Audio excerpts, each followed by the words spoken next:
Hello, my name's Guardian and welcome to Acadia Geek-Works, your place for all things geeky and where to find tutorials on your next hobby.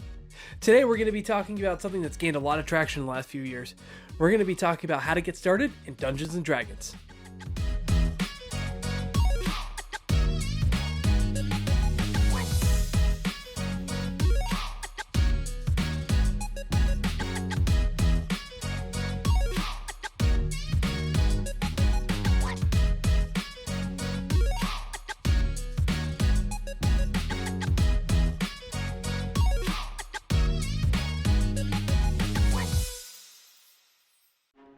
Now, when I say we're talking about Dungeons & Dragons, we're specifically going to be talking about 5th edition. Now, you may be asking yourself, what is 5th edition Dungeons & Dragons? Well, 5th edition was released back in 2014 and is the most recent version of Dungeons & Dragons to date, this being December of 2022. The original edition was released by Gary Gygax back in 1974. Now, there's a number of different ways that you can enjoy and play D&D. I'm going to be covering some of the more modern ways that I'm aware of that you know how to play, but that may not be encompassing of every option. Some of the more popular options include using video clients like Discord and Zoom, or by using online tabletops like Roll20. We'll be covering some more of those later. Or even in person, like in a game shop or at somebody's house. And then I've even heard of some groups being able to play over group message, kind of like an old-fashioned text adventure. Now, each method has its own pros and cons, and we'll be covering some of those as we go into more detail about each method. But ultimately, it's up to you to decide which way is the best for you and how you like to play, and then also where you can find a group and how they like to play together. In-person playing is the classic way to enjoy D&D. It's the way that it was done back in the day, back in 1974, before we had any of these other options to be able to play virtually, and is truly probably the best way to play in my personal opinion. Doesn't mean that other people don't enjoy playing it other ways, I just enjoy it in person the best. Now, in-person allows you to be able to play it classically. You can get out pen and paper, you can have a character sheet and in hand, you can crack open the books, get that wonderful smell of the books, which I can't remember the topic of that. If you remember that, put that in the comments below. But anyway, you can truly enjoy kind of the classic experience. It allows for some fun interactions, some side conversations to go on, and some chaos that really kind of makes D&D what it is. The issue with playing in person typically comes with scheduling. Now, as you get older, and I'm almost in my 30s, you tend to have a lot less time to go physically drive to somebody's house and spend 2 to 4 hours playing a game, especially when you involve kids, families, and other things that are happening. So in-person definitely does have its drawbacks, although I do think it is the best way to play. But scheduling is something that every in-person group has to get over, and in fact has inspired a number of memes on the topic because it is so difficult to get everybody in the room together. Online tabletops. So an online tabletop, basically what it does is simulate what you'd have here on the table. Instead of having grid paper and little minifigures, you have a virtual grid with a map on overlay, and you have virtual figures that you can move around on that map. What this allows is it allows for a classic D&D experience in a virtual environment. It allows for dice rolling, for messaging, for voice chat, for video chat, and a number of different ways that you can use the system to enjoy the game. Now, with Roll20 specifically, which is probably the most popular online tabletop that I'm aware of, there is paid and non-paid versions, so it allows you to get started quickly and easily, and there's none of that. It helps take a lot of the scheduling difficulties out of playing D&D, when you can just pop on in your PJs upstairs on your laptop, or even on the couch while you have something going on in the background. It allows you to get into the game without the effort of actually getting out of the house, which is a plus if you're an introvert. Problem with online tabletops is that they struggle in allowing you to have some of those side conversations. With any of the video chat clients we're going to talk about today, we run into the same issue. When you're having a group of people, sometimes the best moments happen when somebody makes a side comment while somebody else is talking, or a couple people come up with an idea, having a side conversation, and then bring that out to the group. When you're doing a video client, you really can only have one person talking at a time, otherwise it just becomes a jumbled mess. But that doesn't mean you cannot still enjoy the game that way if you can overcome some of those issues and you have a bunch of people that are respectful of other people talking, and can even sometimes use some side tools in order to message each other and still have those conversations. But ultimately, it is one of the biggest drawbacks to using one of these tools. Video clients. Now, video clients like Discord or Zoom or Skype They allow you to be able to interact with people in a way similar to an online tabletop, except you don't have the tabletop laid out in front of you. Basically, it gets to the bare bones of D&D, where it's just people interfacing with each other and dice rolling. You don't have some of those exciting visuals, but a lot of those clients are free to use and easy to set up, and people are very familiar with them. As I talked about with the online tabletops, the same drawback applies. It's really difficult to have those side conversations that really can help D&D shine when you're in a virtual client or a video client that only allows one person to kind of have the spotlight and talk at a time. But otherwise, it is a great free option and allows people over great distances to be able to play. I've used those tools personally at the start of COVID when we really didn't know what was going on, to be able to keep my game alive and also to be able to play with some of my friends across the country. It can be a great tool for those who maybe have moved away from home or have from friends back home they'd like to join in with. But it does have some drawbacks, and those need to be kind of talked about ahead of time in order to make sure they're overcome and everybody can enjoy the game. Group messaging. Now, group messaging D&D is something I've only recently become aware of, where basically you have a Discord chat or maybe a Facebook Messenger group or anything like that, or group text, where you have a dungeon master explaining what's going on and asking for roles from players or asking for what they would like to do, and kind of going back and forth. This is a really kind of old school kind of video game feel to it, like an old text adventure where you explain what you want to do and then the dungeon master processes that in response to the whole group. I'm not very familiar with this method. I've never tried it myself. I get the vibe that allows for people to be able to play D&D more passively. You're still getting the D&D experience, but you don't have to be as active, as messaging is typically not something that happens instantly, depending on your friend group. So it allows you to play over the course of a day or while you're working. So it gives you some more flexibility there. There is some services that I've become aware of that are available. I'll post some links down below if I find them in editing this video. But that is just another option and another thought process on how you could play the game and be able to get some D&D. So we talked a lot about the different ways to play D&D, kind of what is 5th edition, and some basics about the game, but what do you actually need to get started? So in order to get started playing the game, you need a couple of things. You need some dice, you need some players and a dungeon master, and you need the basic rule set. Now, the basic rule set is available for free online. You can find it on Wizards of the Coast website, the creator of D&D. And it has everything you need as a dungeon master or player to get started with the game. The only thing it does not include a story, but it allows you to be able to create your own story or to be able to get started using maybe an adventure or story that you've received from somewhere else. The basic rule sets cover everything you need to do to be able to create a character and actually take that character all the way to level 20, which is the highest level in the game. It gives Dungeon Masters some stat blocks for monsters, which they can use in order to create adversity for the players. It also gives them some basic information on how to run a game. The basic rule set is completely free. You can find it on Wizards of the Coast website, or you can even find it on D&D Beyond, which is a great tool set, which we'll talk about more later, that'll help you kind of get started in the game. With those, that's really all you need to get started.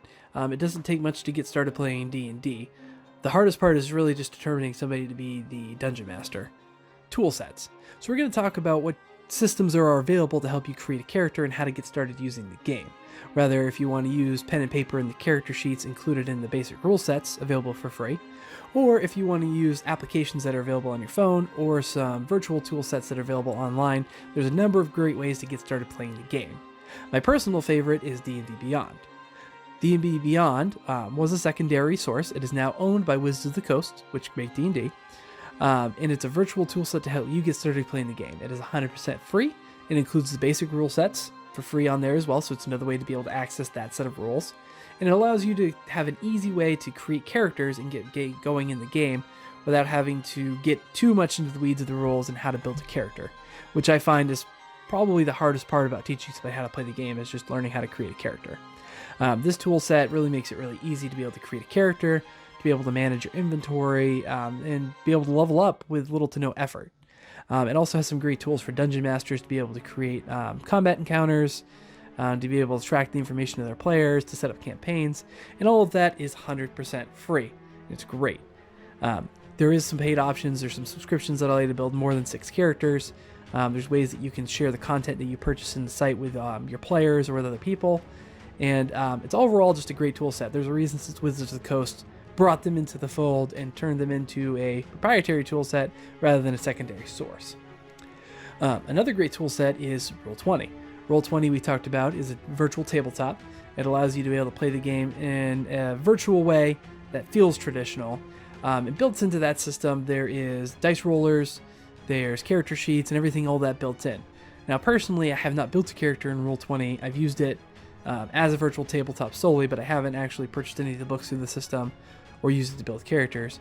But I know that options are available, and I know a lot of people love playing that way, and it is another great way to be able to start playing the game, and it helps kind of walk you through, as I understand it, in that same way of building a character and getting the game going. I know there's a number of apps out there that give you the same way. It allows you to have virtual character sheets, which is going to help the game going faster.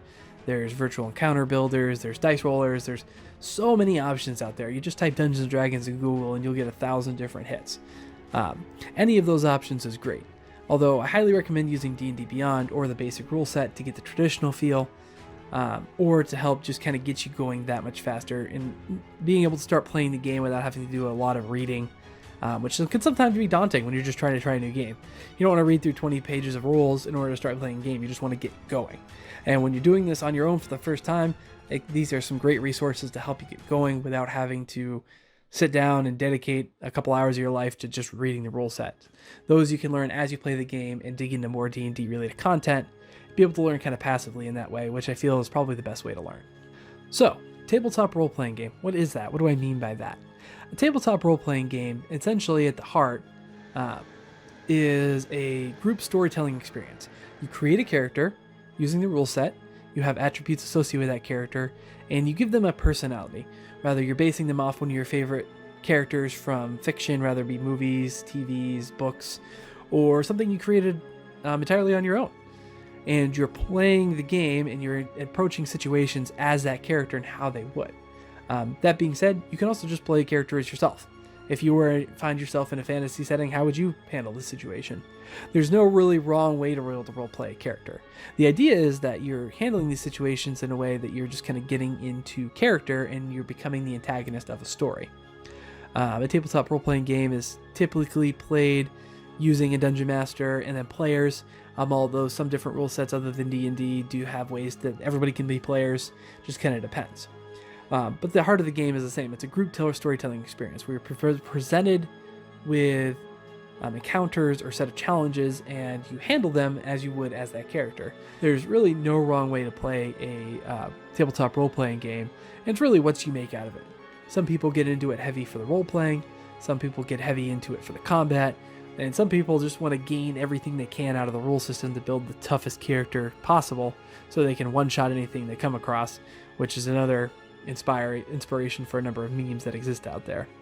But ultimately, at the heart, the tabletop role-playing game is designed so that you and a group of friends can tell a story together and create some memories that are just, you could talk about later on. Probably one of my favorite memories from the games is I DM a lot, and I'm running a game with some friends, and they came across an owl bear. Picture a bear with the head of an owl, and it has feathers instead of fur. Pretty terrifying. It's a pretty classic monster in the series. I think it's been around since first edition. Ultimately, it's a great monster.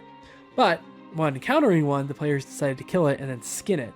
And hilarity has ensued in many sessions where they've taken the skin out and tried to bluff their way into making people think they're an owl bear and scaring the crap out of them. This has been funny in multiple ways in the fact that it has worked a couple times and it has not worked a couple times. And both ways just have the NPCs rather running in fear or questioning the sanity of the players, which has created some memorable moments, to the fact that I'm even working on a 3D model of the characters holding an owl barrel pelt just because it's an ongoing joke in our game. And we talk about it all the time. But those are the kind of moments that kind of group storytelling allows for. That's not something I would ever come up with, but my friends who are a little crazier had the idea and it's just run with it and it's been excellent. And now it's probably one of our favorite things about the game. So that's just the whole purpose and the idea behind the game. Ultimately, if role-playing isn't your thing and you're into just to play combat, there's groups for that. And something you'll have to figure out is as you get into playing, what kind of group of friends and what you're planning to get out of the game. If you're not enjoying it, there's no reason to play it. So you really need to have those conversations. And we'll talk about that in future videos as we talk about building a group and the different styles of play. But Now, the purpose of this video isn't to give you the basic rules or to go over any specifics of actual gameplay. It's basically to give you some information on how the game's actually played, what it's all about, and to give you the tools and resources you need to get started on your own. I do plan on covering the basics and some rules later on in further videos, but for now, this one's basically to give you the information you need in order to do your own research and get going in the game. There's some great content creators out there that have created videos and tutorials on how to get started that are just excellent, and I'll be posting links to those below. For instance, Critical Role, they have a basics guide series, which is just great. Does a good job of explaining some more complicated rules in ways that are easy to understand, and I've used them myself personally to teach new players numerous times. There's some other groups like Dungeon Dudes, which get into more specifics and talk more D&D topics, more so the tutorials, and some other groups I'll post links to below that are just great resources in order to help you get started. And with that, that's at the end of the video. I hope you guys enjoyed talking about D&D. I hope you're able to learn something. If you're brand new, have no clue what D&D is, I hope you were able to kind of get some interest spawned, get some ideas of how the game is actually played. If you're a veteran and watching this video for kicks or using this to teach new players, I hope it allowed you to help explain the game in a way that was easy to understand. Or anybody in between, I just hope you enjoyed the video. I want to thank you guys all for checking out my channel. I always remind you to like and subscribe. It really helps me out. And I hope to catch you next time here at Acadia Geek-Works.